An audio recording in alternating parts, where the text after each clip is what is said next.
perform action research. It will be split into two groups, two pathways. One pathway is going to be professional development oriented. The other pathway is going to be curriculum development oriented. I was selected to represent Columbus County. There is one other county in this region that has only one person, that is Robeson County. I was going to say Robeson. And then the rest come from other counties in the state. So I'm tickled about that. It is a year-long activity. And I'm going to talk to you briefly. I'm going to read a little today. I'm not asking you to take notes. I have a video to share with you just to kind of give you an overview of what I have to do as a requirement for this project. How many of you are familiar with the phrase action research? Okay. What would anybody like to offer what action research is? Well, in the educational realm, a lot of times the teacher will use the students, use what's going on in the classroom, more or less as the lab, to look at the question, how kids operate, how learning takes place, and use your classroom as your lab and investigate with that. Thank you. Anybody else? Will you agree with that? Okay.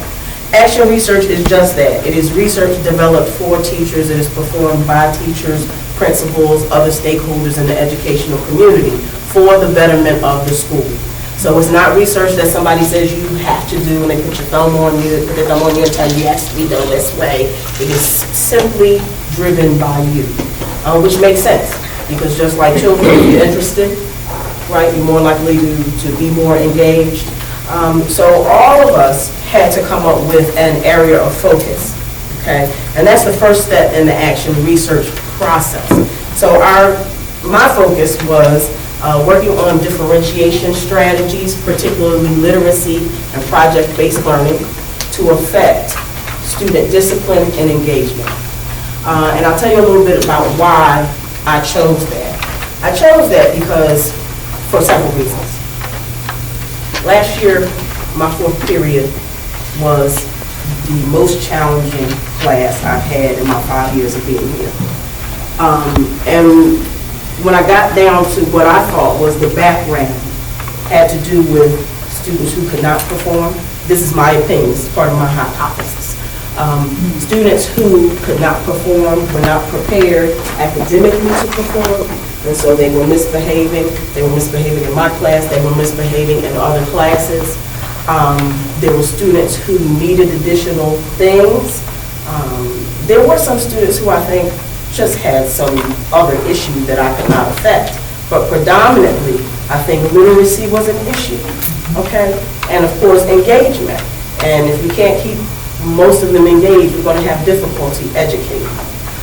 So because of that challenge, I wanted to take a look at what I could do to affect change. When this opportunity came about, I was really excited about the research component. We talk a lot about data, and it's important to understand the data collection process, the data instrument development process, and the data analysis process. So this project is going to give me an opportunity to explore all of that, you know. You can take facts and figures all day long, but you have to be able to apply them. You can't pull them out the air to make them say what you want them to say. You can, but it's not an effective use of the data. Okay? So I wanted to take this opportunity to build my skill and work through these issues and then provide support. So I could have developed a lesson plan and curriculum around project-based learning and literacy, but I wanted to take a step further. I wanted to share what I learned. So after I complete this research process, then I'm going to share it with professionals. Okay? So I'm going to show you first this video about the network, and this is just a clear example that Big Brother is always watching because I'm here in two places and didn't even know that I was on camera. Hilarious. But it's a short video just kind of giving you an overview of the network. And then I'm going to talk a little bit more about what my expectations are and how that involves you.